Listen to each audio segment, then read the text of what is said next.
20th of March 2009. Somali pirates take over the Greek cargo ship MV Titan. Apple stock opens at $102.09. It's Holly Hunter's birthday, National Meat Out Day, but most importantly, Paul Blart World Cup releases in theatres.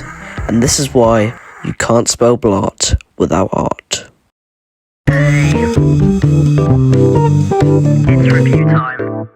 Look, there's no need for introduction here. You are all familiar with Kevin James's comedy, action, thriller, romance. A hint of spoof of Die Hard in there. This was produced by Adam Sandler's production company, Happy Madison. The characters of this film include, the main man himself, Kevin James as Paul Atreides Blart himself, his daughter, played by Rainey Rodriguez, known for other fantastic films like this film, the sequel, and Babysitters Beware. The love interest, Amy, is played by Jayma Mays, who went on to star in the Smurfs movie and Epic movie. I'm skipping this bit, story time. Story time.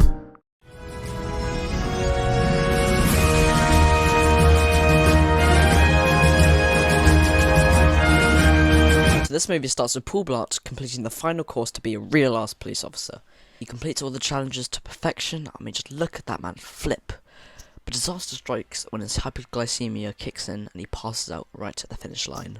We cut to Paul and his family having dinner. He appears to be living with his mum and his daughter. Innocent hilarity ensues as we see his daily life, running over a dog, abused by children, stalking pretty women. Until he finally meets the new recruit, played by Keir O'Donnell, known for Wedding Crashers and a single episode of Always Sunny.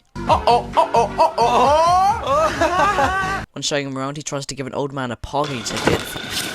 Sir. Finally builds up the courage to talk to the woman and lay down his classic Blart riz. Some hair extensions.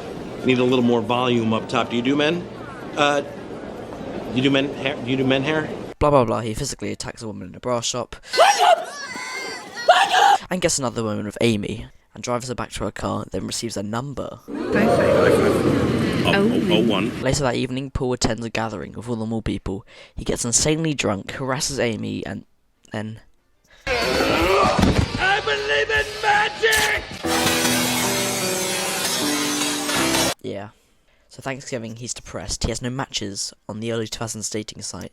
But next morning, he apologizes, who cares? But there's something suspicious going on. The scary group of people wearing baseball caps plant explosives, take hostage of the people in the bank, where it's revealed that the trainee was a bad guy the whole time. I don't understand why he needed to become a mall cop to do this. He couldn't just walk inside the bank and do it there. Never mind. He takes the bank people hostage, his goons evacuate the mall, and Paul just plays Guitar Hero the whole time and doesn't notice a thing somehow.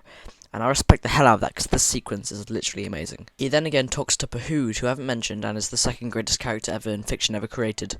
Paul's friend gave him his daughter's phone as being a nice gift, and Pahood basically stalks the girl, which isn't a bad thing, because I trust him with my blood. Paul rides through this empty mall until he comes into contact with a few of X's goons.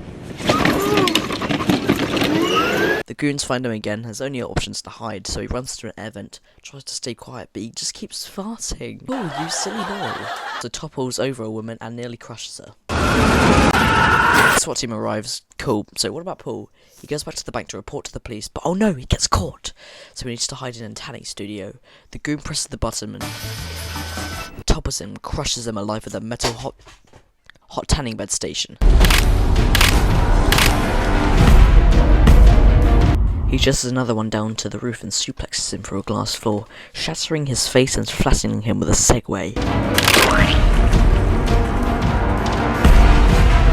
Then Maya, his daughter, somehow gets in the mall despite the area being secured, and also the police and just the surrounding SWAT team, so she's a hostage now, obviously. Now, despite diving headfirst through a glass roof and a glass door, Paul only has a small cut on a clothed part of his arm.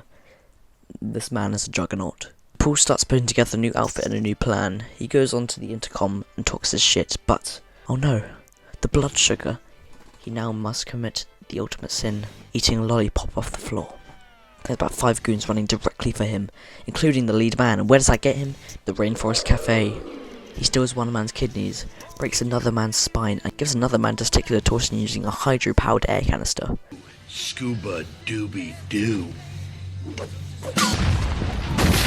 and literally explodes another one. Fire and everything. The guy reacts like it's nothing. Oh no. Just another day at the office for him. Oh no. Dresses up in hockey gear and breaks another man's knees. Okay, right now it's just him and Vec. He creates a diversion using a dummy to help the hostages, but oh no, the big fat guy, he's too fat. The standoff begins. Behold, my dear boy, be yet a call from Behood. Peanut, Blart, and jelly. What's up, man? So good to hear your voice. Yeah, baby. Behood. So Paul unleashes the devil's crotch upon Vex's face, and he just stands there, all excited. Go get him. So anyway, Vex takes Amy and Mario away, and Paul chases them down in the same minivan he once crashed into. It's really come full circle now. Mr. Swatman and Paul begin the pursuit, using Behood's GPS to hunt them down. Paul heroically jumps out and misses completely. Silly Paul. He miraculously heads to the same exact place where Vex is heading, and takes him down once and for all. One sweep to the leg and he's down. But flip-a-dip-dip, the Swatman was working for Vex the whole time. But Blart's boss shoots him just in time, and the whole situation can come to an end. Paul heroically walks over, gives Amy a card that he walked through fire for, lays down the classic Blart riz. Okay, let's first go to the negatives. There are none. I think we got to set some things straight. The big question is, why do I love this movie so much? And you probably think I'm like crazy. Like a late 2000s Adam Sandler produced 5.3 IMDb rating, cheap comedy flick. It really, with your fantastic taste. Yeah, I watch this movie every single week at my nan's house. I can recite the whole thing, like I showed you. And for some goddamn reason, I find it hilarious. We don't need any wild cards in this situation. Copy that. Never been a wild card. Unless you consider the game of Uno wild. Kevin James really tries his best with some great physical comedy bits and has a really nice message. And I don't know, just get off my ass about it. It's good. The soundtrack slaps. It sets a cool dramatic tone. The stunts are well done, despite being like the skateboarding and the bikes being unnecessary. And it's so funny. No, I meant now. Get the pie now. So, fun fact for you: this movie is get out. You have to do this. I'm gonna go be here once. I spot. Sorry, that was the Paul Bart lover, and he keeps coming into my room and making these videos, and he keeps giving me DVDs, and I don't want them, which is weird because, like, what? He keeps going to get DVDs and then giving them to me. They're not even keeping them. I'm not even the Paul Bart lover. How many does he have? How many does he have?